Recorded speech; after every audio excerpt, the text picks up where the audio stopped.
திரைப்பட இயக்குநர் சங்க தேர்தலில் போட்டியின்றி தேர்ந்தெடுக்கப்பட்ட தலைவர், செயலாளர், பொருளாளர், துணைத் தலைவர்கள், துணை செயலாளர்கள், செயற்குழு உறுப்பினர் அனைவருக்கும் தென்னிந்திய திரைப்பட ஒளிப்பதிவாளர் சங்கத்தின் சார்பாக எங்களுடைய வாழ்த்துக்களை தெரிவித்துக் கொள்கிறோம். கேமராமேன் யூனியன், டைரக்டர் யூனியனை வாழ்த்துறதும் சிறப்பு செய்கிறதுங்கிறது ஒரு ஃபார்மலான விஷயம்தான். இருந்தாலும் ஒரு 5-6 வருடமாக நான் தொழிற்சங்கத்தில் எங்கள் யூனியனில் இருக்கிறனால செல்லுமன் சார் கூட நான் நிறையா அவரோட தொழிற்சங்க ரீதியாக பயணப்பட வேண்டியிருக்கு. அவரை பாராட்டுறது, வாழ்த்துறதுங்கிறது சம்பிரதாயமாக தோன்றினாலும் கூட அது என்னுடைய பெருந்தன்மையோ அல்லது சிவா சார் கூட ரொம்ப வாழ்த்தினார், அது அவருடைய பெருந்தன்மை இல்லை. அப்படியெல்லாம் பேச வேண்டிய சூழ்நிலைக்கு செல்வமணி எங்களெல்லாம் ஆளாக்கியிருக்கார். அவ்வளவு சின்சியரான ஒரு கமிட்மெண்ட் ஒரு மனுஷன் வச்சுக்கிறதுங்கிறது சிவா சார் எப்பவுமே ரொம்ப காமெடியா பேசுற மாதிரி ரொம்ப பாயிண்ட் அவுட் பண்ணுவார். இன்னைக்கு சூப்பரா சொன்னீங்க சார். உண்மைதான், ஒருத்தர் டெடிகேட்டிவா இல்லைன்னா ரொம்ப கஷ்டம். என்ன ஆச்சரியமா இருக்குன்னா, என்ன காரணத்தினால ஒரு மனுஷன் தன்னை இவ்வளவு தூரம் ஐக்கியப்படுத்திக்கிறாரு அப்படின்னா, ஏதோ ஒரு நோக்கம் அவருக்குள்ளார ஒரு சோல்ஃபுல்லான ஒரு குறிக்கோள் இருக்கு. சரி, நம்ம இத்தனை வருஷம் சினிமாவில் இருந்தோம், ஒரு டைரக்டர் ஆனோம், ஓகே ரைட்டு, ஒரு ஹீரோயினை காதல் பண்ணி கல்யாணம் பண்ணோம், அப்பா ஆகிட்டோம், அதெல்லாம் சரி. அப்புறம் அடுத்து என்னடா, என்ன உண்மைதானே, ஹீரோயினை லவ் பண்ணி கல்யாணம் பண்ணாரு இல்லையா சார்? அவருக்கு பண்ணாரு, அடுத்த தலைமுறைக்கு அது உதாரணமா இருக்கட்டும் சார். வர நம்ம ஒரு டைரக்டர், அசிஸ்டன்ட் டைரக்டர் ஆகிற மாதிரி அது மாதிரி வரட்டும். என்ன உங்களுக்கு ஒன்றும் பொறாம இல்லையே? நீங்க டைரக்டர் ஆக முன்னாடியே கல்யாணம் பண்ணீங்க. கம்பத்துக்கு வர்றாரு, இங்க மேட்டுப்பாளையத்துல இருந்து கம்பத்துக்கு வர்றாரு. பண்ணபுரத்துல இளையராஜா சார் பிறந்த ஊர் தான் அவங்க திருமதி பிறந்த ஊர். பாருங்க எங்க ஆரம்பிச்சு எங்க போகுது வண்டி. என்ன மூலசூடு கோவம்னா சத்யராஜ் சார் வச்சு ஒரு படம் ஷூட்டிங், டைரக்டருக்கும் செல்வமணி சாருக்கும் ஹீரோ ஒத்து போல, படம் கேன்சல். மம்முட்டி சாரோட ஒரு படம் வருது அருணாச்சலம் ஸ்டுடியோவில் நினைக்கிறேன், காலையில் மதியானம் 2 மணி கால்சிட்டு, அதோட சண்டை கேன்சல். என்ன காரணம் அப்படின்னா, திமிர்ல நான் நினைக்கிறது ஒரு விஷயம் வரணும், அதுக்கு நீ எந்த ஹீரோவானாலும் நான் எடுக்கிற ஷாட்டை எடுப்பேன், இல்லைன்னா போயிட்டார். அவ்வளவு தூரம் இருந்த ஒருத்தர் இங்க 23 யூனியன்ல ராத்திரில எப்படி தூங்குறாருன்னே தெரியல. ஏன்னா காலையில எந்திரிச்சு போன் வரலைன்னா தான் ஆச்சரியம் வந்துடும். எந்த ஒரு சின்ன பிரச்சனை இருந்தாலும் டைரக்டா அட்டன் பண்ணும்போது ஏதாவது ஒரு பிரச்சனை. அதுல சம்பத்துன்னு ஒருத்தர் இருக்காரு எங்களுக்கு, காலையில ராத்திரி தூங்கும்போதே செல்வமணி அப்படின்னு தூங்குவாரு, எந்திரிக்கும் போது செல்வமணி தான் எந்திரிப்பாரு. அப்படிதானே சம்பத்து இல்லையா? பாஸ்கர் வரலையா? அதே மாதிரி சாமிநாதன் சாருக்கு தொந்தி 48 இருந்துச்சு, பொதுச் செயலாளராகி 42 அடுத்ததெல்லாம் 38,000. ஏன்னா இது ஏதோ பெரிய பூதகமான பிரச்சனைகள் இல்ல, சின்ன சின்ன பிரச்சனைகள் அப்படியெல்லாம் போயிட்டு இருக்கு. இன்னொரு வேண்டுகோள் சக கேமராமேனா மாத்திரம் இல்லாம டைரக்டர் யூனியன்ல எல்லாரும் இருக்கிற வைக்கிறது என்னன்னா, இறந்து போனால் ஒருத்தருக்கும் ஒண்ணும் இல்லாம இருக்கு, இயக்குநர் சங்கத்துல தான் இருக்கு. அப்படி எல்லா யூனியன்லயும் ஏதோ ஒரு வகையில உதவி பண்ணப்படுது. இதை நீங்க மேல வருத்தப்பட்டுக்கிற கூடாது. தினசரி ஊழியர்கள் தங்களது சங்கத்தின் மீது வச்சிருக்கிற விசுவாசமும் பண்பும், அது மேல அவங்க வச்சிருக்கிற அக்கறையும் சீஃப் டெக்னீஷியன் இருக்கவங்க ரொம்ப அசால்ட்டா நினைச்சுட்டு இருக்காங்க. இன்றைய பொருளாதார சூழலில், வாழ்க்கை சூழலில் இந்த சங்கம் மிக மிக மிக சப்போர்ட் பண்ணலைன்னா அனாதைகளாக போக வேண்டிய சூழ்நிலை வரும். எனவே இங்க வெற்றி பெற்ற பல இயக்குநர்கள் இந்த சங்கத்தின் உறுப்பினராகவே இல்லை என்பது ரொம்ப வருந்தத்தக்க செய்தி. நான் ஒரு இடத்துல போய் பேசும்போது, ஆமா சார் நாங்க சேரல, ஏயா சேரலன்னா அதுக்கு காரணம் சொல்ல தெரியல.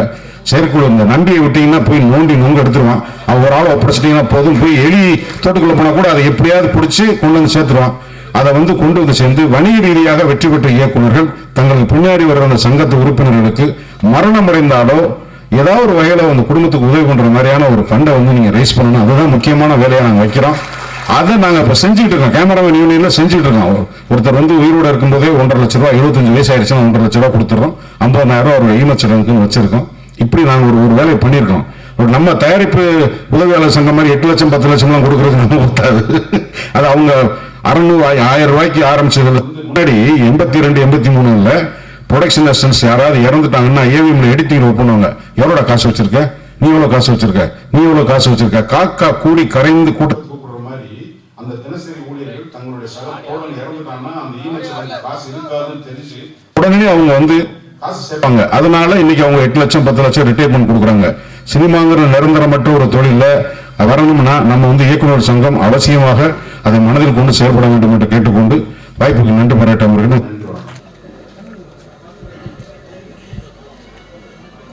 தமிழ்நாடு திரைப்பட இயக்குநர்கள் சங்கத்தின் நிர்வாகிகள் பதவியேற்பு விழாவிற்கு வருகை தந்து அமர்ந்திருக்கிற மேடையில் அமர்ந்திருக்கிற இயக்குனர் திலகங்களே, உறுப்பினர்களே, மீடியா நண்பர்களே, உங்கள் அனைவருக்கும் என்னுடைய முதற்கண் வணக்கத்தை உரித்தாக்குகிறேன். 2 நாட்களுக்கு முன்புதான் அருமை சகோதரர் ஆர்.கே. செல்வமணி அவர்கள் என்னிடத்திலே தொலைபேசியிலே பேசி என்னை இந்த விழாவுக்கு அழைத்தார்கள். நிறைய விழாக்கள் இன்றைய தினமே நிறைய ஃபங்க்ஷன்ஸ்லாம் இருக்கு. பட் அவர் கேட்டவுடனே நான் வந்தாக வேண்டும். ஏனென்றால் எங்களுக்குள் அப்படிப்பட்ட ஒரு நட்பு நீண்ட நாட்களாக இருந்து கொண்டிருக்கிறது. அதனால் அவருக்கு என்னால் நோ சொல்ல முடியவில்லை. இன்று உங்களிடத்திலே நான் நின்று கொண்டிருக்கிறேன். இயக்குனர் சங்கத்தினுடைய தலைவராக ஆர்.கே. செல்வமணி அவர்களும், செயலாளராக ஆர்.வி. உதயகுமார் அவர்களும், பொருளாளராக பேரரசு அவர்களும், மற்ற அனைத்து நிர்வாகிகளும் இன்றைய தினம் பொறுப்பேற்றிருக்கிறார்கள். இந்த விழாவிலே நான் கலந்து கொண்டமைக்கு மிக்க மகிழ்ச்சி அடைகிறேன். என்னை அழைத்தமைக்கும் நன்றியை தெரிவித்துக் கொள்கிறேன். மேடையிலே வீட்டிருக்கிற கிட்டத்தட்ட ஒரு 50 பேரில் 40 பேர் எனக்கு ரொம்ப நெருங்கிய நண்பர்கள். எல்லார் பேரையும் சொல்லிட்டு இருந்தாக்கா 12 மணிக்கு ஷோ இருக்குன்னு சொல்லிட்டு இருந்தாங்க. ஸோ நான் இந்த மேடைக்கு புதுதல்ல, நிறைய தடவை வந்து பேசியிருக்கிறேன். பெப்சியில் ஆர்.கே. செல்வமணி சார் தலைவராக இருக்கும்போது இருந்துட்டு இருக்காரு. எவ்வளவெல்லாம் எப்படியெல்லாம் கஷ்டப்பட்டு அந்த பதவியில் இருந்துட்டு இருக்கிறாருன்றது உங்களுக்கெல்லாம் தெரியுமோ தெரியாது. ஆனால் எனக்கு ரொம்ப நல்லா தெரியும். ஏன்னா நான் நிறைய பிரச்சனைகளுக்கு அவர்கிட்ட பேசிட்டு இருக்கிறேன். எல்லாத்துக்கும் ரொம்ப பொறுமையாக, ரொம்ப அழகாக, நிதானமாக எப்படி செய்யணுமோ அதை அப்படி கரெக்டாக பண்ணிட்டு அந்த பதவிக்கு உண்டான அனைத்து தகுதியிலும் பெற்ற ஒரே தலைவர் ஆர்.கே. செல்வமணி அவர்கள் என்பதில் எந்த விதமான ஐயமும் இல்லை. அவர் இன்னைக்கு பெப்சியுடைய தலைவராக இருக்கின்ற காரணத்தினால் பெப்சியும் நன்றாக இயங்கிக் கொண்டிருக்கிறது. பெப்சியை கண்டால் அனைவருக்கும் ஒரு பயமும் இருந்து கொண்டிருக்கிறது. அது மட்டுமல்ல, இன்றைய தினம் அவர் இயக்குனர் சங்கம் தான் அவருடைய தாய் சங்கம். அதனால அதிலேயே அவர் இப்போ தலைவராக இருக்கிறாரு. அவருக்குடன் இருக்கும் ஆர்.வி. உதயகுமார் அவர்களும் பேரரசு அவர்களும் ஒற்றுமையாக இருந்து இந்த சங்கத்தை சீரோடும் சிறப்போடும் நடத்தி கொண்டிருக்கிறார்கள். என்னுடைய உதவி என்றென்றும் பெப்சிக்கும் இயக்குனர் சங்கத்துக்கும் இருக்கும் என்பதை தெரிவிக்க மட்டுமே நான் இங்கே வருகை தந்தேன். அதை தெரிவித்துக் கொண்டேன். நன்றி, வணக்கம்.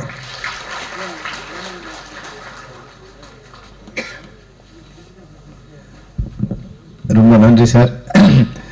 நான் வந்து கணேஷ் சார் வந்து நம்ம திரைத்துறைக்கு ஒரு கர்ணன் மாதிரி வந்து ஒரு 3 கர்ணன் இருக்காங்க. அதில் ஒரு கர்ணன் வந்து நம்ம ஸ்ரீ கணேஷ் சார் வந்து என்ன நம்ம வந்து ஒரு கட்டத்தில் விசாரம் நம்ம பெரிய ஹெல்ப் பண்ணிட்டே இருந்தாங்க. நிர்வாகம் மாறின பிறகு சின்ன சின்ன தடங்கள் வரும்போது அடுத்த நம்ம மெடிக்கல் தான் வந்து நமக்கு மிகப்பெரிய கஷ்டமாக இருந்தது. ஒரு நாள் போயிட்டு வந்து சார் இது மாதிரி எங்களுக்கு மெடிக்கல் ஹெல்ப் வேணும்னு எல்லாருக்கும் டைரக்டர்ஸ் யூனியன் மட்டும் இல்லாமல் நம்ம 25,000 தொழிலாளர்களுக்குமே வந்து ஃப்ரீ ஆஃப் மெடிக்கல் காஸ்ட்டோட வந்து மெடிக்கல் உதவி பண்ணுறோம்னு சொன்னார். அதை இப்போ நடத்திக்கிட்டு இருக்காரு. பல பேருக்கு தெரியாது, அது கொஞ்சம் தூரம் இருக்கிறதால சரியா தெரியாது. அதனால வந்து அந்த மிகச்சிறப்பான 6 மெம்பர் போனாங்க. அவங்க உயிரை காப்பாற்றுறதே கஷ்டமான ஒரு சூழ்நிலை. அங்கே போகும்போது இமீடியட் அவங்களுக்கு வந்து ரெஸ்பாண்ட் பண்ணி அவங்க உயிரை காப்பாற்றி இன்னைக்கு உயிரோடு இருக்காங்கன்னா அதுக்கு வந்து ஐஸ்வரி கணேஷ் சார் தான் காரணம். அதுக்கு இந்த நேரத்தில் மிகப்பெரிய நன்றி சொல்கிறேன். அது மட்டும் இல்லாமல் வந்து முதல்ல ஒரு நமக்கு 25 சீட்டு கொடுக்குறோன்னு சொன்னாங்க. சரி, அதை கொடுத்த பிறகு என்னன்னா மறுபடியும் பார்த்தா 1-2 எக்ஸ்ட்ரா வந்துட்டே இருக்கும். 25, 30 ஆச்சு, 30, 35 ஆச்சு. அங்கே ஒரு அம்மா இருக்காங்க சுருத்தி, அவங்க என்ன பண்ண, சார் 25 தான் சார் சொல்லியிருக்காரு. உடனே நான் சாருக்கு ஃபோன் பண்ணால் 25 அடுத்த வருஷம் 30 ஆச்சு, போன வருஷம் 35 ஆயிடுச்சு. அப்புறம் வந்து அந்த அம்மா வந்து சார் சொன்னாலும் கேட்க மாட்டாங்க. சார் நாங்களாம் காலேஜ் நடத்தணும் சார், நீங்கள் பாட்டு நேரடியாக சார்கிட்ட போயிடுறீங்க அப்படின்னு. அதனால எவ்வளோ நம்ம கேட்டு நோ சொன்னதே இல்லை. ஆனால் இன்னைக்கு ஒரு உதவி கேட்கலான்னு தான் அவரை வந்து இந்த மேடைக்கு வர வச்சாங்க. இப்ப சாமிநாதெல்லாம் சொன்னாங்க இல்லையா, எங்க 3000 மெம்பர்ஸ் இருக்காங்க. அதுல வந்து 60 வயசு ஆனவங்களுக்கு மேல ஒரு 50 பேருக்கு மாதம் ஒரு உதவித்தொகை வாங்கணுங்கிறதா எங்களோட வேண்டுகோள். அதை வந்து இந்த மேடையில உங்களுக்கு நாங்க ஒரு வேண்டுகோளா வைக்க கடமைப்பட்டிருக்கோம். நன்றி.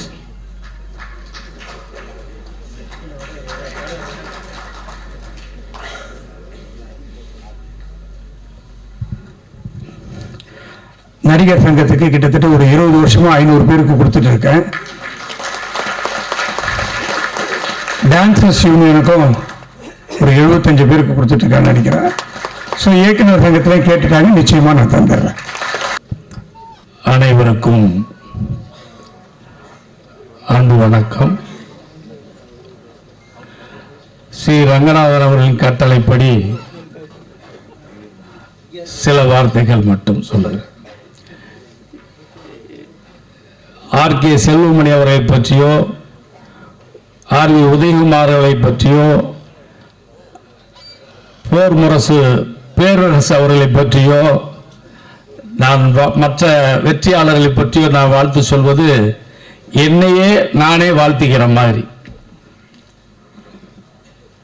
பொதுவாக அரசியல் தேர்தல் எல்லாம் தேர்தல் முடிஞ்சதுமே அறிக்கை விடுவாங்க ஜெயிச்சவங்க, நீதி வென்றது தர்மம் வென்றதுன்னு சொல்லுவாங்க. நான் அப்படி சொல்ல மாட்டேன்.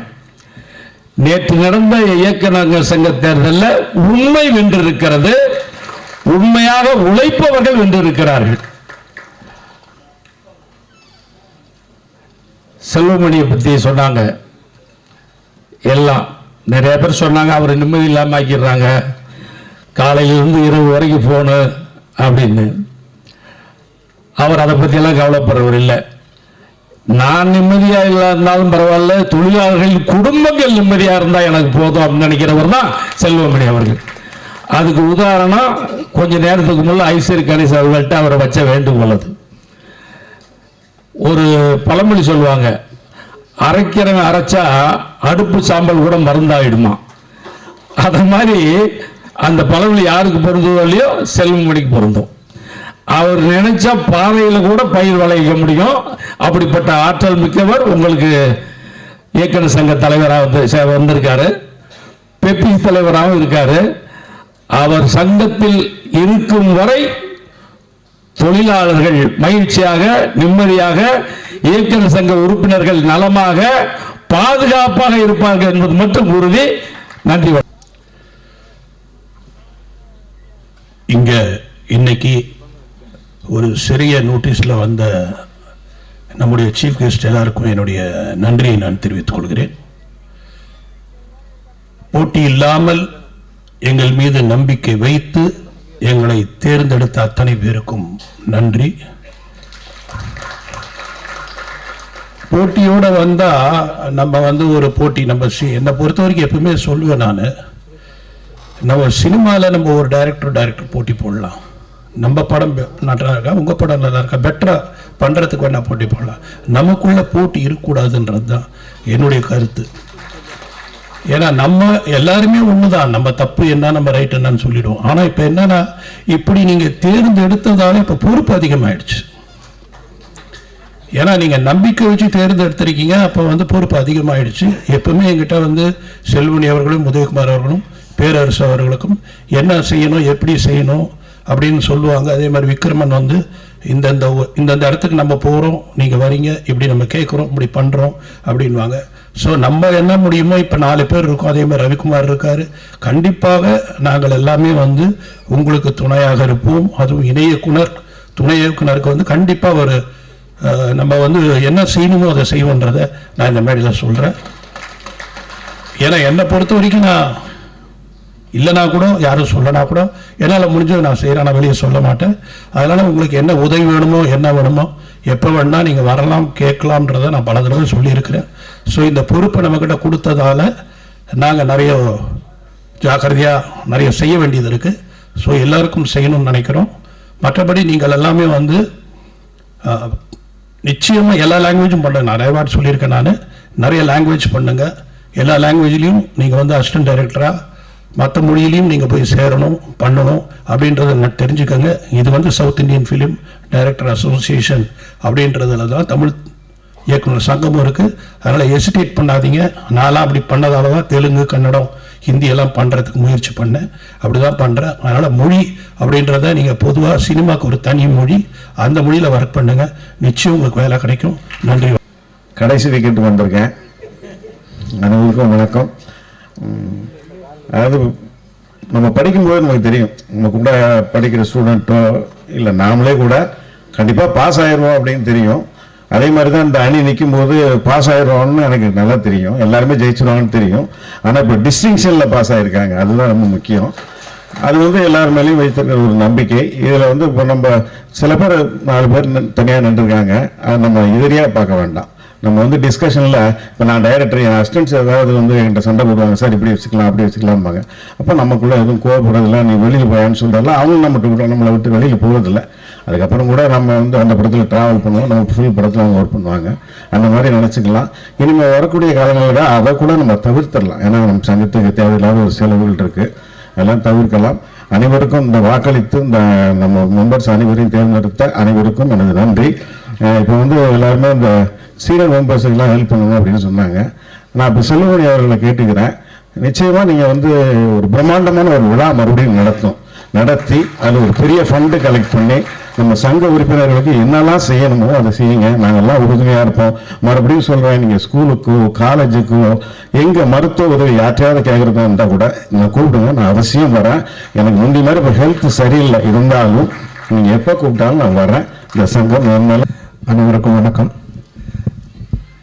எங்களுடைய பதவியேற்பு விழாவுக்கு வருகை தந்துள்ள சம்மேளன நிர்வாகிகளுக்கும் இணைக்கப்பட்ட சங்கங்களோட நிர்வாகிகளுக்கும் தமிழ்நாடு திரைப்பட இயக்கும் சங்கத்தை சேர்ந்த அனைத்து சகோதரர்களுக்கும் விருந்தினராக வந்த திரு ஐஸ்வரி கணேஷ் அவர்களுக்கும் எஸ்ஏ காலேஜோட நிறுவனர் சார் கரஸ்பாண்டன்ட் திரு வெங்கடேஷ் அவர்களுக்கும் தானு சாருக்கும் வருள்பதி சாருக்கும் நம்மளுடைய தலைமை தேர்தல் அதிகாரி திரு தர்வேஷ் அவருக்கும் என்னுடைய வணக்கம்.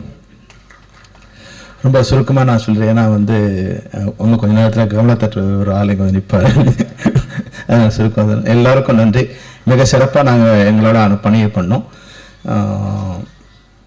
2-3 விஷயம்தான் இந்த விஷயத்தில் வந்து நாங்கள் ஒரு 25 பேர் தான் இப்போ நம்ம வந்து மந்த்லி உதவி கொடுக்குற மாதிரி இருந்தது. அதை எப்படியாவது வந்து ஒரு 100 பேர் ஆக்கணுங்கிறது தான் என்னோட முயற்சி. அதில் வந்து இப்போ முதல் முயற்சியாக திரு ஐஸ்வரி கணேஷ் சார் மூலம் ஒரு 50 பேருக்கு ஏற்றிட்டோம். அதனால் ஒரு 75 ஆயிடுச்சு. அதனால் இன்னும் இவருக்கு இது பண்ணிட்டோம். அப்புறம் நெக்ஸ்ட் சாம்நாத் சார் சொன்ன ஒரு விஷயம், உண்மையிலேயே வந்து 2 விஷயம். ஒன்று வந்து இந்த 1 லட்சமா குறைஞ்சபட்சம் ஆக்கணுங்கிற முயற்சியை நிச்சயமாக வந்து ஒரு வருஷத்துக்குள்ளே அதை நிறைவேற்றத்துக்கு உண்டான உறுதியை நான் இங்கே கொடுக்குறேன். ஆனால் அதுக்கு ஒரு கண்டிஷன் இருக்குது. நீங்கள் ஏன்னா பொறுப்பில்லாத பலன் இருக்கு இல்லையா, அது சரியாக இருக்காது. எனக்கு எந்த ரெஸ்பான்சிபிலிட்டி இல்லை. நான் வந்து விதைக்கும் போது நான் ஊருக்கு போயிடுவேன், அறுவடை பண்ணும்போது மட்டும் வந்து நிலம் காஞ்சி தான் இருக்கும். அதனால எல்லாருக்கும் ரெஸ்பான்சிபிலிட்டி இருக்குது. இந்த 1 லட்சம் எப்படி ஆக்க முடியும்? இப்போ நம்ம மெம்பர் ஆக்கும்போது 2 லட்சம் கேட்டால் 2 லட்சம் கொடுத்து மெம்பர் ஆனவங்க ஒரு 10% தான். 50,000 வாங்கிறதுக்குள்ளே நமக்கு வந்து கஷ்டமாக இருக்கு. ஆனால் சாமிநாத் சார் சொன்னார் இல்லையா, அங்கே மெம்பர்ஷிப் ஆகிறதுக்கு நான் சாமிநாதன்கிட்ட 100 ஃபோன் பண்ணோம். ஐயா எங்கள் ஆள் எப்படியா கொஞ்சம் மெம்பர் ஆக்கிடுங்க. இல்லை சார், நான் 5 லட்சம் ஆக்கிட்டேன் சார். 5 லட்சம் கொடுக்குறேங்க, நான் மெம்பர் ஆக்கினா இல்லைங்க, ஒரு 41 வயசு ஆயிடுச்சு. இது மாதிரி அவ்வளோ கண்டிஷன் வச்சு தான் அவங்க மெம்பர்ஷிப் ஆகணும். ஆனால் நாங்கள் 2 லட்சம் எங்கள் ஃபீஸ், நீ 50,000 கட்டினா போதும் வாங்கன்னா கஷ்டம். அது கொடுத்து கூட ஆக முடியாது. ஏன்னா நம்மளுடைய வருமானம் அவ்வளோ குறைவாக இருக்குது. அதனால் வந்து ஒரு கண்டிஷன் மட்டும் என்னென்னா, நம்ம விரைவில் அதாவது வந்து 100 நாட்களுக்குள்ள சங்க வழி சம்பளத்தை நம்ம அமல்படுத்துகிறோம். எல்லா உறுப்பினர்களுக்கும் சங்க வழி சம்பளம் தான் வந்து இயக்குநர்கள் தவிர உறுப்பினர்கள் அனைவருக்கும் சங்க வழி சம்பளம் வரும்போது அது வந்து ஒரு ஃபினான்ஷியல் இது வரும். அதனால வந்து நம்ம ஒரு ஃபினான்ஷியல் பில்டப் பண்ண முடியும். அது மட்டும் இல்லாமல் எல்லா உறுப்பினர்களும் கட்டாயம் அவங்க வேலை செய்வதை பதிவு செய்யணும். இப்போ மற்ற சங்கங்கள்லாம் வந்து இப்போது என்னென்னா, எப்படி அவங்களோட ஃபண்டு கிரியேட் ஆகுதுன்னா, ஒரு 1000 தான் பணம் கட்டுறாங்க. ஆனால் அது வந்து ஒரு 10 வருஷத்தில் 1 லட்ச ரூபாயாவது, 5 லட்சமாவது, 10 லட்சமாவது. இன்னைக்கு வந்து நம்ம சம்மேளனத்தில் 10 லட்ச ரூபாய் வந்து உதவித்தொகை கொடுக்குற, அதாவது ரிட்டையர்மெண்ட்டில் 10 லட்சம் கொடுக்குற அளவுக்கு மற்ற சங்கம் வளர்ந்துருக்கு. இப்போ வந்து உதவி நிர்வாகி, ப்ரொடக்ஷன் நிர்வாகத்தில் இருக்க ப்ரொடக்ஷன் நிர்வாகிகளுக்கு அவங்களோ இல்லை டிரைவர்ஸ் யூனியன்லாம் இன்றைக்கி ரிட்டையர் ஆனால் 10 லட்ச ரூபா அவங்க பணம் கொடுக்குறாங்க. அந்த அளவுக்கு அவங்க வசதியாக இருக்காங்க. வசதி எப்படி வந்திருக்குன்னா, எல்லா உறுப்பினரோட பணம் சிறு துளி தான், ஆனா அது பெருவெள்ளமா இருக்கு, அது ஓஷனா இருக்கு. அப்ப நம்ம எல்லாருக்கும் ரெஸ்பான்சிபிலிட்டி இருக்கு. அப்ப நம்ம வந்து நிச்சயம் படம் நம்ம ஒர்க் பண்ண போகும்போது நம்ம அதை பதிவு பண்ணிட்டு தான் ஒர்க் பண்ண போகணும். அப்போ ஒரு உதவி இயக்குனருக்கு வந்து 2000 ரூபாயும் ஒரு இயக்குனருக்கு 10,000 ரூபாயும் ஒரு படம் வந்து ஆரம்பிக்கும் போது நம்ம பதிவு பண்ணணுங்கிறத நம்ம கட்டமாக வந்து பொதுக்குழு தீர்மானமா கொண்டு வரும். இது ஒரு பொதுக்குழு தீர்மானமா கொண்டு வரும். இதை அமுல்படுத்தும் போது நிச்சயமா நம்ம 26, 27 ஜனவரி ஆரம்பிக்கும் போது இந்த ஃபண்டு கலெக்ட் ஆகிறது என்ன மாதிரி சர்க்குலேட் ஆகும் முடிவு பண்ணி அது 50,000 75,000 பண்ணலாமா, 1 லட்சம் பண்ணலாமா, 2 லட்சம் பண்ணலாமா ஒரு பொதுக்குழு தீர்மானம் நிறைவேற்றி நிச்சயமாக ஏதோ ஒரு வகையில் நிச்சயம் அவங்களுக்கு அந்த திட்டத்தை நாங்கள் கொண்டு வருவோம். இப்போ இது நல்ல உதவி. இப்போ என்னன்னா இதெல்லாம் வந்து இதுக்காக நம்ம சினிமாவுக்கு வந்தோமா? நம்ம சினிமாவுக்கு வந்தது மெடிக்கல் ஹெல்ப்புக்கும் இல்லை எஜுகேஷன் ஹெல்ப்புக்கும் இல்லை ரிட்டையர்மெண்ட் ஆனால் 1 லட்ச ரூபா கொடுங்க, அதுக்காக நம்ம சினிமாவுக்கு வந்தோம். நம்ம சினிமாவுக்கு வந்தது டைரக்ட் பண்ண வந்தோம், ஆமாவா இல்லையா? அப்போ டைரக்ட் பண்ண வரும்போது இன்னைக்கு இருக்கிற சூழ்நிலை நீங்க நல்லா புரிஞ்சுக்கணும். இன்னைக்கு சின்ன திரைப்படங்களுக்கு மிக பிரம்மாண்டமான எதிர்பார்ப்பு இருக்கு, வரவேற்பு இருக்கு, அதுக்கு நல்ல எதிர்காலம் இருக்கு. அதை பெரிய டைரக்டர் விட்டு அவங்க யாராவது எப்படியாவது பண்ணிப்பாங்க. ஆனா சின்ன திரைப்படங்களுக்கு இன்னைக்கு கண்டென்ட் கிரியேட் பண்றவங்களுக்கு வந்து மிகப்பெரிய இது எதிர்காலம் இருக்கு. அப்போ ஆனா நம்ம கிட்ட என்னன்னா 50% மேலான நம்ம உறுப்பினர்கள் விரக்தியில் இருக்காங்க, இல்ல அப்டேட் பண்ணாம இருக்காங்க. அதனால நம்ம அடுத்த 2 மாதம் 3 மாதத்துக்குள்ள ஆரம்பிச்சு நம்ம எல்லாருக்கும் ஒரு அப்டேட் பண்ணணும். இப்ப சினிமாவில் என்ன இருக்கு, என்ன எக்யூப்மெண்ட் இருக்கு, அதை எப்படி கையாளுறது, அதனோட பேர் என்ன, அதனோட தன்மை என்ன, அதனோட பேட்டா என்ன, அதனோட வாடகை என்ன, இதை எவ்வளவு நாள் யூஸ் பண்ணணும், இது எல்லாமே வந்து நம்ம உறுப்பினர்களுக்கு அதை பரிச்சயம் பண்றதுக்கும். இன்னைக்கு வந்து நிறைய வார்த்தைகள் நமக்கு தெரியாது. பிச் டெக் என்ன பண்றது, நம்ம போய் கதை சொல்றது முன்னாடி நம்ம வந்து சௌத்ரி சார் கதை சொன்னோம், ராஜகண்ணு கதை சொன்னோம், இல்லை இப்ராஹிம் ராவத்தர் கதை சொன்னோம், யாருக்கும் வந்து ஐஸ்வரி சார் கதை சொன்னோம், தானு சார் கதை சொன்னோம். இன்னைக்கு நம்ம யாருக்கு கதை சொல்ல வேண்டியிருக்குன்னா எங்கேயோ மும்பையில் இருக்கிற ஒருத்தருக்கு போய் கதை சொல்ல வேண்டிய, அவங்க யாருன்னு நமக்கு தெரியாது. அவன் வரும்போது நம்ம முகம் அவங்களுக்கு தெரியாது. அப்போ பிச் டெக் அனுப்புங்கிறான். பிச் டெக்னா யாருக்கு தெரியுமா? நமக்கு 50% தெரியவே தெரியாது. அப்போ இதையெல்லாம் சரி பண்ணி அவங்கள ரெடி பண்ண வேண்டிய ஒரு கட்டாயத்தில் இயக்குனர் சங்கம் இருக்குங்கிறத நம்ம நிர்வாகிகள் கூட எனக்கு புரிஞ்சுக்கணும். அதனால அனைத்து உறுப்பினர்களுக்கும் இது ஒரு கம்பல்சரி, இது வந்து ஒரு ஸ்கூல் மாதிரி, இது ஒரு எஜுகேஷன் மாதிரி. இதை வந்து நம்ம சும்மா வந்து ஒரு தர்ம சாப்பிட்ற மாதிரி வந்தா சோறு போட்டோம் அமிச்சு அன்னசத்திரம் மாதிரி இது கிடையாது. அன்னசத்திரமா இருக்கிறது அது இருக்கலாம், ஆனா இது ஒரு கல்வி நிலையமா இருக்கணும்னு நான் நினைக்கிறேன். இயக்குனர் சங்கம் ஒரு கல்வி நிலையமா இருக்கணும், அது ஒழுக்கமான நிலையமா இருக்கணும். அது அப்படி மாறிடுச்சுன்னா நிச்சயமா நம்ம எல்லாரையும் வந்து பீட் பண்ண முடியும். பாஸ் சார் சொன்ன மாதிரி இன்னைக்கு தெலுங்குல போக முடியும், கன்னடத்தில் போக முடியும், ஹிந்தியில போக முடியும், ஏன் இங்கிலீஷ் படங்களும் இன்னைக்கு இருக்க முடியும். நம்மளை விட சென்னையை விட சின்ன குட்டியோண்டு தீவு தான் ஹாங்காங். ஆனா உலகத்துல 3வது இடத்துல இருக்கு திரைப்படங்கள் உருவாக்குவதில். அது சைஸ் முக்கியம் இல்ல, அறிவு தான் முக்கியம், அது விஷன் தான் முக்கியம். அந்த விஷன் நமக்கு இல்லாம இருக்கிறது தான் கஷ்டம். இப்ப நம்ம வந்து டைரக்டர்ஸ் யூனியனா இன்னைக்கு ஹெல்ப் பண்றதுக்கு நிறைய காலேஜ் போய் பார்த்தோம். இனி அடுத்து நம்ம என்ன பண்ணணும்னு நான் நினைக்கிறேன்னா, நிறைய ஓடிடி சேனல்ஸ் இருக்கு, அது நெட்ஃபிளிக்ஸா இருக்கலாம், அமேசான் இருக்கலாம், ஜியோ ஸ்டார் இருக்கலாம். இவங்க எல்லாம் கான்டாக்ட் பண்ணி எங்ககிட்ட வந்து ஒரு 200 டைரக்டர்ஸ் இருக்காங்க, இல்ல 500 கண்டென்ட்ஸ் இருக்கு, இதை வந்து நாங்க ரெடி பண்ணி தரோம், உங்களுடைய என்ன பட்ஜெட்ல பண்ணி தரோம், இல்ல எக்ஸிபிட்டர்ஸ், இதெல்லாம் கரெக்ட் பண்ண எங்களால் முடியும். ஆனா அதுக்கு தோல் கொடுக்க உங்களால் முடியுமா? நான் கேட்கிறேன். முடியாது அப்படிங்கிறது உண்மையை நீங்க புரிஞ்சுக்கணும். 7 பேர் 10 பேர் தான் கேட்டு நீங்க பாத்தீங்களா? உங்களுக்கு இப்ப நம்பிக்கை கம்மியா இருக்கு, நம்பிக்கை கம்மியா இருக்கு. நான் வந்து ஒரு ஷார்ட் பிலிம் பண்றதுக்கு ஒரு ஆளுக்கு ரெடி பண்ணி கூப்பிட்டு வந்தோம். முதல்ல 25 படம் பண்ணோம், அப்புறம் 15 படம் பண்ணோம், அப்புறம் 10 படம் பண்ணோம், இப்ப 5 படம் பண்ணோம், அப்புறம் 0 ஆயிடுச்சு. உண்மையை சொல்றதுனால நீங்க வருத்தப்படக்கூடாது. 25 50,000 50 100 இருக்கணும். இதே மேடையில் ஐசிஐ சாரும் தானு சாரும் என்ன சொன்னாங்க, நீங்க 10 படம் பண்ணீங்கன்னா எல்லா படத்தையும் நாங்க தயாரிக்க ரெடியா இருக்கிறோம்னு சொன்னாங்க. ஆனா நம்ம சரி பண்ணல, அதுக்குண்டான முயற்சி நம்ம எடுக்கல. அந்த 25 படங்களை பார்த்து 10 படங்கள் நாங்க தயாரிக்க நாங்க வருவோங்கிற அளவு கான்பிடன்ஸ் நம்மளால கொடுக்க முடியல. ஏன்னா நம்மளுடைய கனவுலாம் வந்து ஷோலே பண்ணணும், இல்ல கேப்டன் படம் பண்ணணும், அது மாதிரியான முதல்வன் பண்ணணும், இல்ல இந்தியன் பண்ணணும், அப்படி கனவு இருக்கு. அந்த கனவு வேற விஷயம். நம்மால வந்து ஒரு ரப்பர் பந்து பண்ண முடியும், நம்மால வந்து ஒரு டூரிஸ்ட் ஃபேமிலி பண்ண முடியும் நீங்க நினைச்சீங்கன்னா 100 பேர் வந்து அடுத்த வருஷத்துக்குள்ள டைரக்டர் ஆகலாம். இதுக்கான சாத்தியக்கூறு இன்னைக்கு சினிமாவில் இருக்கு. ஏன்னா எல்லாராலையும் இப்போ வந்து 100 கோடி இன்வெஸ்ட் பண்ண முடியாது. ஆனா 5 கோடி இன்வெஸ்ட் பண்ணக்கூடிய தயாரிப்பாளர்கள் இன்னைக்கு வந்து 200-300 பேர் ரெடியா இருக்காங்க. நம்ம வந்து அந்த ஐடியாவில் இல்லாம இருக்கும். நம்ம எல்லாரோட கனவு வந்து வேற மாதிரி இருக்கு. அது மட்டும் இல்லாம முன்ன நான் படம் பண்ணி 25-30 வருஷம் ஆயிடுச்சு. ஆனா என் பேர் எல்லாருக்கும் தெரியும். அமரன் பெரிய ஹிட். அமரன் டைரக்டர் பேர் நம்ம மெம்பருக்கு எவ்வளவு பேர் தெரியும் சொல்லுங்க. அப்ப ஏன் டைரக்டர் பேர் தெரியாம போயிடு சொல்லுங்க. நம்மளை நம்ம முன்னிறுத்திக்கிறது இல்ல, நம்ம வேற மாதிரி ஆயிடும். நம்ம பணம் கம்மியா இருக்கலாம், ஆனா நம்மளோட பேரை இழக்கிறதுக்கு எந்த காலத்துல நம்ம ஒத்துக்கூடாது. என்னோட பேர் இது, நான் டைரக்டர் அப்படிங்கிற உரிமையே சுயமரியாதையை நம்ம எந்த காலத்துல விட்டு கொடுக்க கூடாது. நான் பல செட்டுக்கு போகும்போது டைரக்டர் நட்பா இருக்கலாம், ஆனா அடிமையா இருக்கக்கூடாது. அதுதான் இன்னைக்கு சினிமாவில் வந்து விஷயம் என்னன்னா, நான் பல செட்டுக்கு போகும்போது நிறைய அடிமையா இருக்கிறாங்க. அப்போ டைரக்டரே அடிமையா இருக்காங்க, மற்ற டெக்னீஷியன் என்ன வருது பாருங்க. அப்ப படம் எப்படி வரும் சொல்லுங்க. ஒரு படத்துல போகும்போது 32 மானிட்டர் இருக்கு. ஹீரோயின் ஒரு மானிட்டர், ஹீரோயின் அசிஸ்டன்ட் ஒரு மானிட்டர். இது யாரு, இதெல்லாம் எப்படி டைரக்ட் பண்றது? நான் சொன்னேன், இது என்ன, இது எப்படி டைரக்ட் பண்றது? ஆளாளுக்கு வந்து பார்த்துட்டு ஆளாள் கரெக்ஷன் சொன்னாங்கன்னா எதுக்கு டைரக்டர்? இந்த கருமத்தெல்லாம் முதல்ல ஒழிக்கணும்னு சொன்னேன். இது டைரக்டரா என்னால் அனுமதிக்கவே முடியாது. இது மாதிரி கட்டுறது என்னால் படமே பண்ண முடியாது. அப்ப இது சம்பந்தமான யூனியன்ஸை முதல்ல வர வச்சோம்.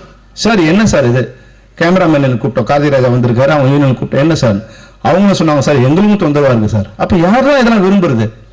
அப்போ ஒரு கேமரா வரும்போது ஒரு மானிட்டர் தான் இருக்கணும். இப்படி இருந்தாதான் எங்களால் டைரக்ட் பண்ண முடியும். நான் பார்த்துப்பேன், என் மேல் நம்பிக்கை வச்சதானே நீங்க வரீங்க. ஹீரோயினோட அசிஸ்டன்ட் காஸ்டியூமருக்கு ஒருத்தர், மேக்கப் மேனுக்கு ஒருத்தர், அவன் பார்த்து கரெக்ஷன் சொல்றதுக்கு நான் எதுக்கு இங்க நிக்கணும் கேமரா டைரக்டர் இல்லையா? இதெல்லாம் நம்மளோட சுயமரியாதை.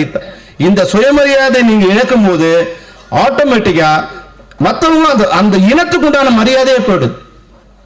பி.வா. சார் 50 வருஷம் 40 வருஷம் ஆயிடுச்சு, பாரதி ராஜா 50 வருஷம் ஆயிடுச்சு, ஆர்.கே. செல்வமணி 30 வருஷம் ஆயிடுச்சு, உதயகுமார் 35 வருஷம் ஆயிடுச்சு, ஆபவன 40 வருஷம் ஆயிடுச்சு. ஆனா இன்னும் பேர் வந்துட்டே இருக்கு. இன்னைக்கு மிகப்பெரிய ஹிட்டை கொடுத்த இயக்குனரோட பேர் அவங்க எவ்வளவு பேருக்கு தெரியும் சொல்லுங்க. அப்ப ஏன் அந்த ஹிட்ல, அந்த வெற்றியில நம்மளுடைய பங்கு மறைஞ்சு போயிடுது. யாரோ பேர் இருக்கு. இதை நம்ம ஒரு காலத்திலும் அனுமதிக்க முடியாது.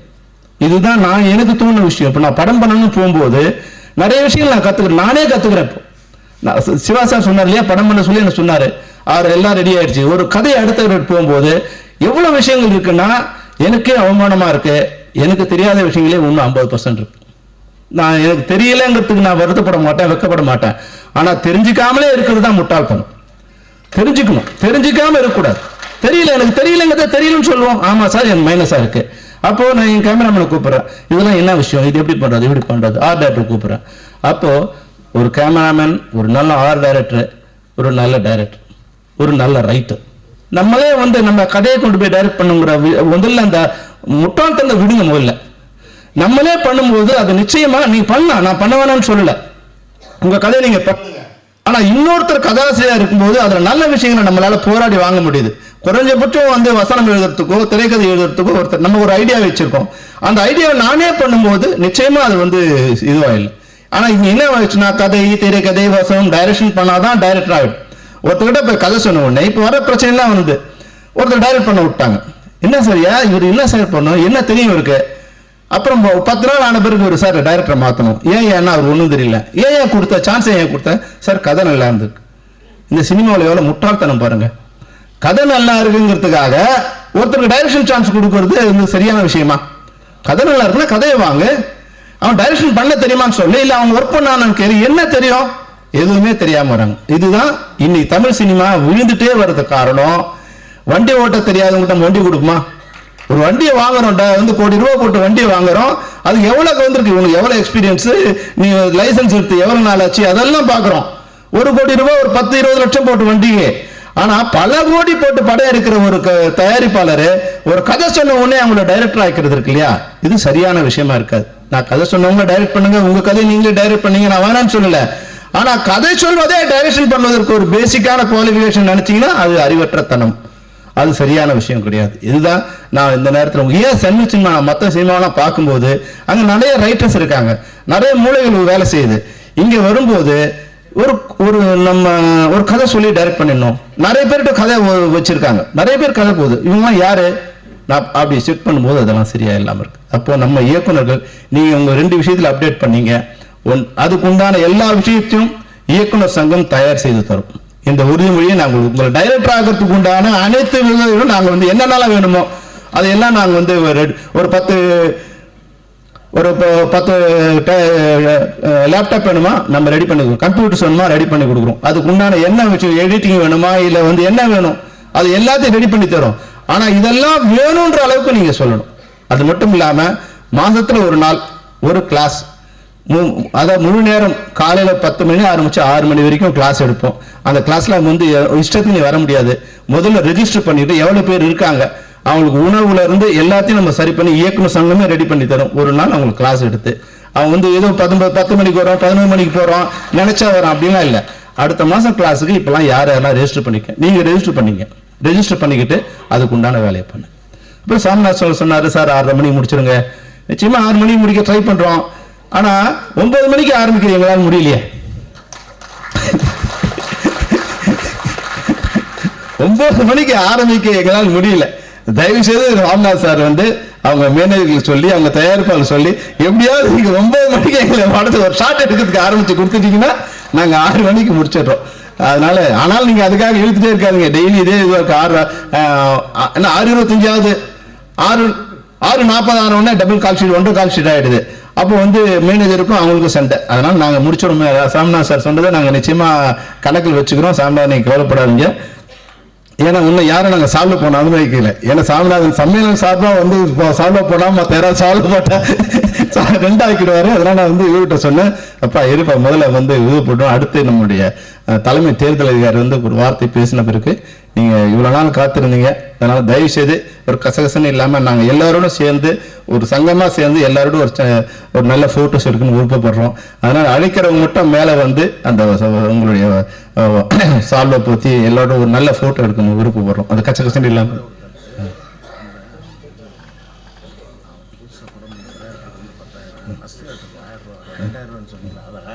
சரி ஓகே.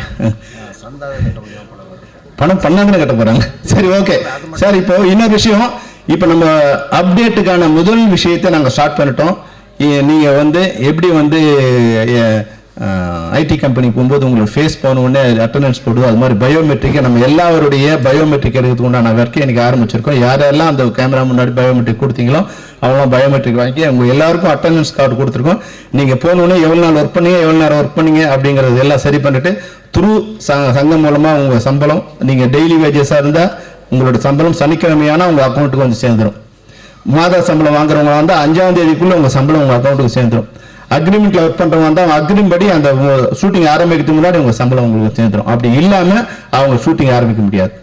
இனிமே மெம்பர் தான் ஒர்க் பண்ணணும், இல்ல ஒர்க் பண்றவங்க எல்லாரும் மெம்பரா இருக்கணும்.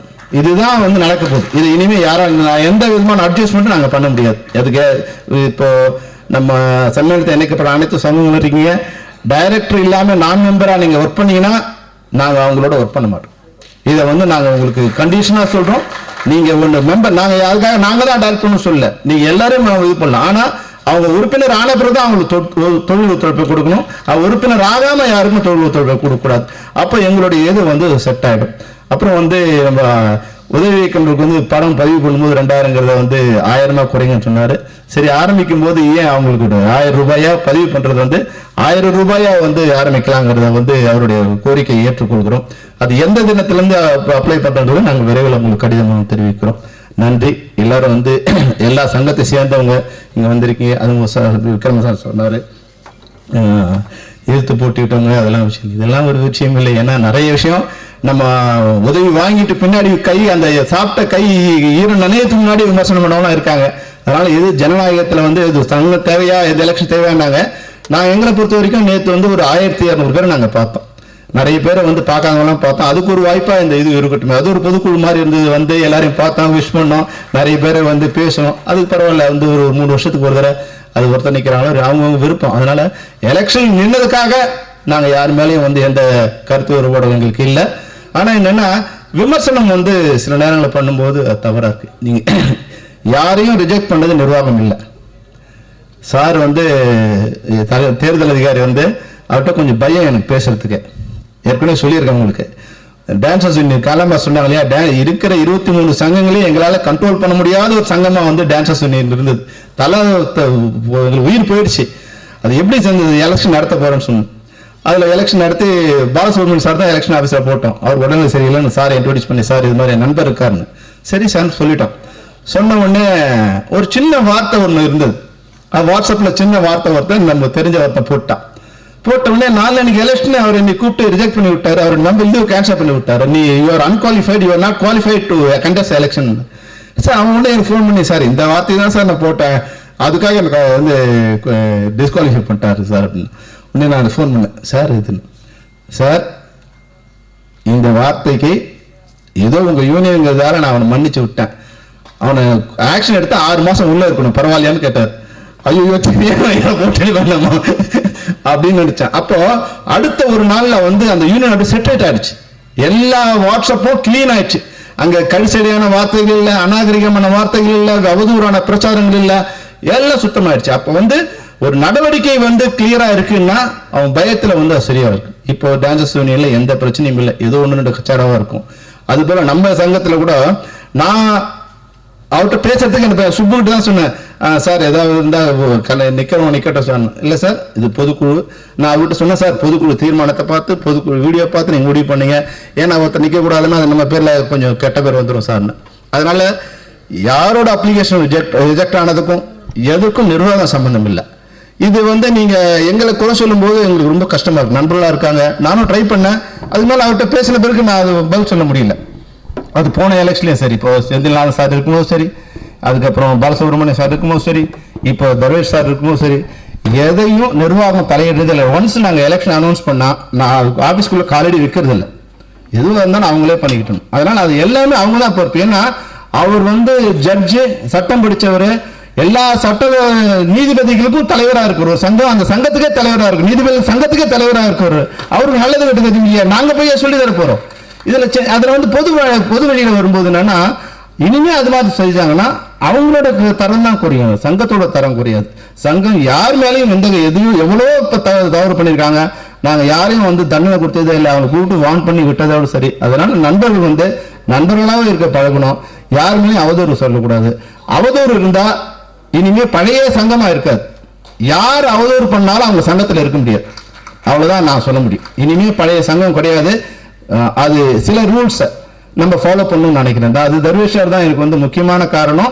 அது டான்சர்ஸ் யூனியன், அதாவது கண்ட்ரோலே பண்ண முடியாத நினைச்ச ஒரு யூனியன் நீ கண்ட்ரோலா இருக்குன்னா அது வந்து அவர் தான் காரணம். அப்போ அந்த வழியை தான் ஃபாலோ பண்ணாதான் சரியா இருக்கும். சில நேரங்களில் வந்து குழந்தை அழுதுங்கிறதுக்காக மருந்து கொடுக்காம இருந்தா அது குழந்தையோட உடலும் பாதிக்கிற மாதிரி, சங்கத்துல சில பேர் பிரச்சனை பண்றாங்க, சரி கண்டுக்காம விட்டா அந்த சங்கம் கெட்டு போக காரணமா இருக்கக்கூடாதுங்கிறதுக்காக சங்கத்துல இனிமே அவதூறான பிரச்சாரங்களோ எதிர்மறையான பிரச்சாரங்களோ விமர்சனம் இருக்கலாம், விமர்சனத்தை ஏற்றுக்க நாங்கள் தயாரா இருக்கோம்.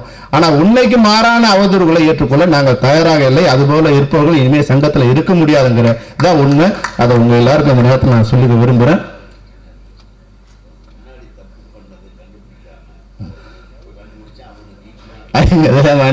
அதே வேண்டாம் சார். அதனால எல்லாரும் நண்பர்களா இருப்போம். நாங்க எல்லாருக்கும் நண்பர்கள். நாங்க நிர்வாகம் வந்திருக்கோம். நாங்க ஆளுவதற்காக வரல, நிர்வாகம் பண்ண வந்திருக்கோம். இதுல வந்து எல்லாரும் ஒண்ணா இருக்கு. இன்னைக்கு வந்து மேடையில வந்து விக்ரம் சார், இப்போ வந்து உதயகுமார், பேரரசு, விஆர் முருகதாஸ், ஸ்டாரன், A Venkatesh, Manojkumar, P sir, K S விகுமார், இவங்க எவ்வளவு பேர் இருக்காங்க. இவங்கெல்லாம் கொண்டு வந்து சேர்த்து உட்கார வைக்க முடியுமா? ஒரு ஆளை ஒரு ஃபங்க்ஷன் கூட்டு போறதுக்கு ஒரு பிஆர்ஓ எவ்வளவு கஷ்டப்படுறாங்க உங்களுக்கு தெரியாது. இப்போ சாதாரண ஏஆர் முருகதாஸா ஒரு ஃபங்க்ஷன் கூட்டு போனா எவ்வளவு அலையணும் உங்களுக்கு தெரியாது. அப்போ அவங்க நம்ம மேடையில இருந்து உட்கார்ந்துட்டு இருக்காங்கிறதுக்காக நம்ம ஈஸியா எடுத்துக்கூடாது. அவங்களுக்கு உண்டான மரியாதையை நம்ம கொடுத்துடணும். அவங்க அந்த மரியாதை தான் இந்த லெட்டர் பேட காமிக்கும் போது இந்த சங்கத்துக்கு ஒரு மரியாதை இருக்கு. இந்த சாதனைக்கு தான் மரியாதை தவிர ஆர்கே செல்வமணிக்கு மரியாதை கிடையாது. ஆர்கே செல்வமணி கேப்டன் புரவன் பண்ணாதான் மரியாதை, இல்லைன்னா ஆர்கே செல்வமணி என்ன மரியாதை இருக்கு? ஏஆர் முருகதாஸ் என்ன மரியாதை இருக்கு? அவரோட படங்கள் தான் மரியாதை. அப்போ இந்த மாதிரி கஷ்டப்பட்டு வரும்போது அவங்க சாதாரணமா இங்க வந்து நமக்கு உதவி பண்ண வந்ததுக்காக அவங்களை அவதூறு பண்றதை நம்ம இனிமே ஏற்றுக்கொள்ள முடியாதுங்கிறத இந்த நேரத்தில் நான் உங்களுக்கு சொல்லக்கூடிய ஒரு வேண்டுகோளை நாங்கள் எடுத்துக்கணும். மற்றபடி இணைக்கப்பட்ட சங்க நிர்வாகிகள் நீங்க பொறுத்து கொள்ள வேண்டும். இவ்வளவு நேரம் நீங்க அமைதியா இருந்து உட்கார்ந்துருக்கீங்க. அதே போல இன்னொரு 10-15 நிமிஷம் இருந்துருங்க. தேர்தல் அதிகாரி பேசி முடிச்ச உடனே பேசலையா? தேர்தல் அதிகாரி மரியாதை செலுத்திய பிறகு நீங்க வாழ்த்து சொன்ன பிறகு நம்ம நன்றி பேரரசு நன்றி சொல்வாரு. பேரரசு ஏன்னா நிறைய மேடைகள் அவர் நிறைய காராசாரமா பேசுனதால இந்த மேடையில் அவர் பேசுறதுக்கு வாய்ப்பு நாங்கள் கொடுக்கல. நன்றி, வணக்கம்.